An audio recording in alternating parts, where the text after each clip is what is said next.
rest of it. The parched ground shall become a pool, and the thirsty land springs of water.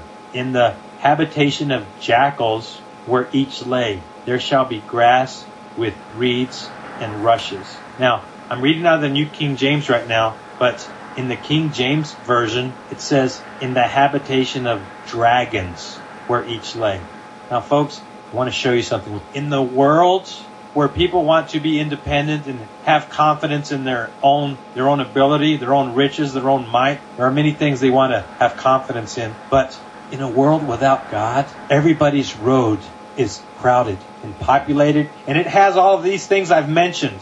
It's empty. It's lonely.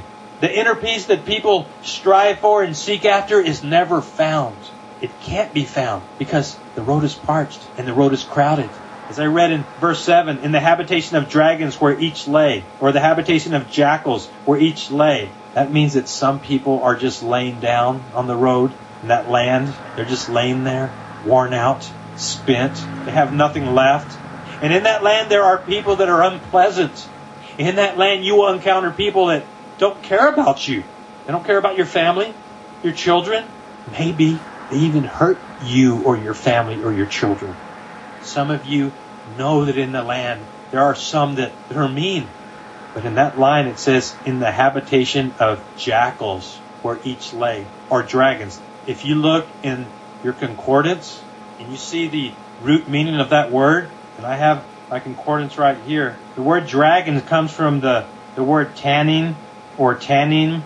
And that word, that Hebrew word, means a marine monster or a land monster. So it could be a sea serpent, or it could be a jackal, or it could be a dragon. So the original word here means it can be a dragon, but it's a land monster or a sea monster.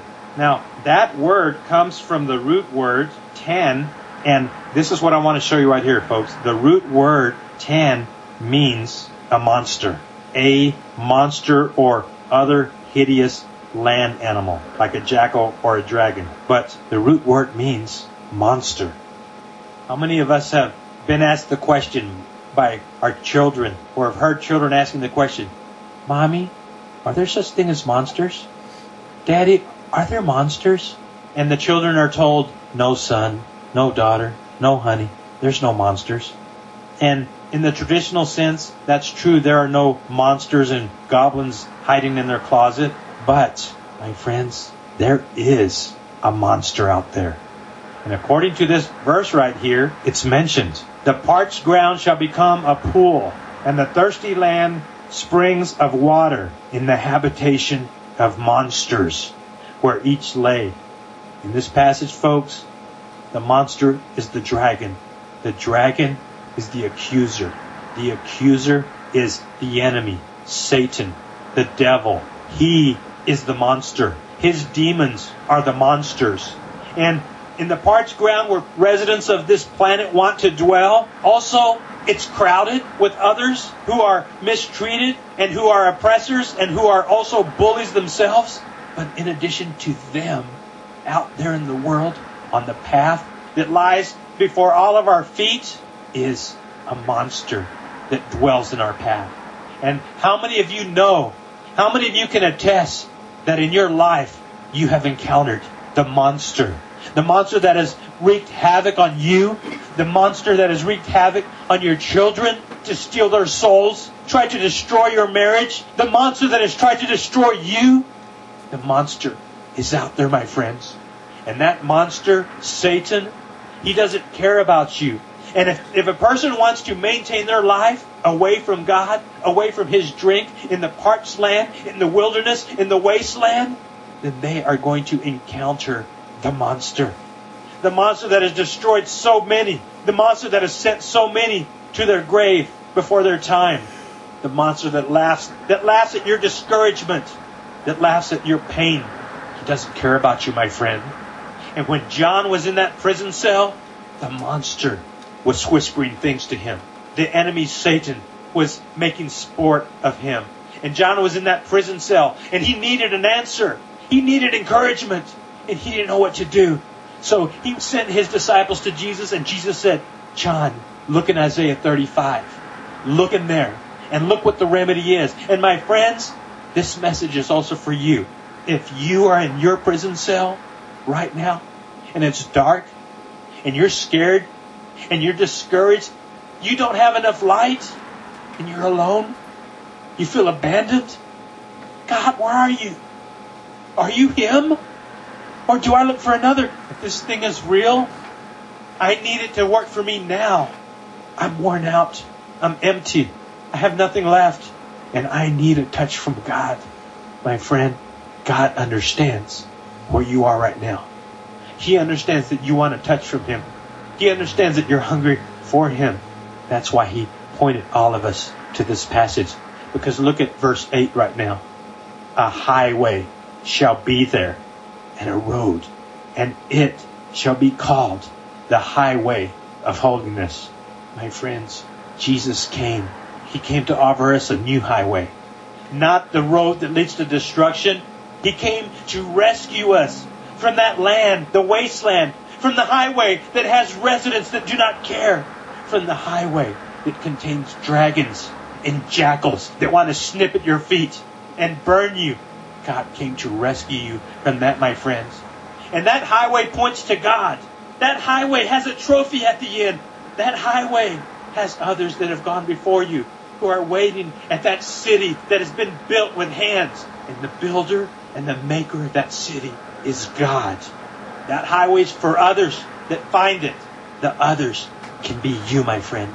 Your husband, your wife, your children, and whoever walks the road, even though he's a fool, which means he's blind, he will no longer go astray. Because on that highway, no lion, the enemy, the devil, 1 Peter 5:8, he lurks about like a roaring lion seeking who he may devour. On the highway of holiness to God, there is no lion there, my friends. Nor shall any ravenous beast be there. The monster is not allowed on your highway, my friends. The jackal is not allowed on your highway, my friend. The dragon is not allowed on your highway. It shall not be found there, but only the redeemed shall walk there. The highway is available for every one of us. But how many times do the people of God, or the person that hasn't found God, how often do they deny the highway? How often do the people of God stop on the highway and go to the side of the highway and find themselves discouraged and lost, defeated, and even blind, without enough light to find the highway? My friends, that highway is available for you. And I want you to turn now to Matthew chapter 20, verse 29. I'm going to show you another passage that is beautiful. Matthew 20:29. Are you there, folks? Please turn there. I want you to see this. Now, as they went out of Jericho, a great multitude followed him. And behold, 2 blind men sitting by the road. The road. The highway. The path. 2 blind men were sitting by the road. And when they heard that Jesus was passing by, they cried out, saying, "Have mercy on us, O Lord, Son of David." And then the multitude warned them that they should be quiet. Stop talking. Quiet. The Lord's passing by. Quiet. You're disrupting the service. You're disrupting the Master. But look what it says, folks. But they cried out all the more, saying, "Have mercy on us, O Lord, Son of David." Now, they said it a second time. The first time, they asked for mercy, and then they called him Lord, and then they knew he was Messiah. They called him Son of David. And they said it 2 times. So these blind ones, they knew that Jesus was the Messiah. They knew that Jesus could have mercy on them. They knew that he was the Lord. Verse 32. They were crying out, my friends. Now watch this, folks. The blind ones were on their path, but they needed something from Jesus. And look what it says in verse 32. So Jesus stood still. Jesus stopped. They were crying out to him, "Lord, Son of David, have mercy." And Jesus stopped and he called them. Got his attention. Crying out to God for mercy got his attention. Crying out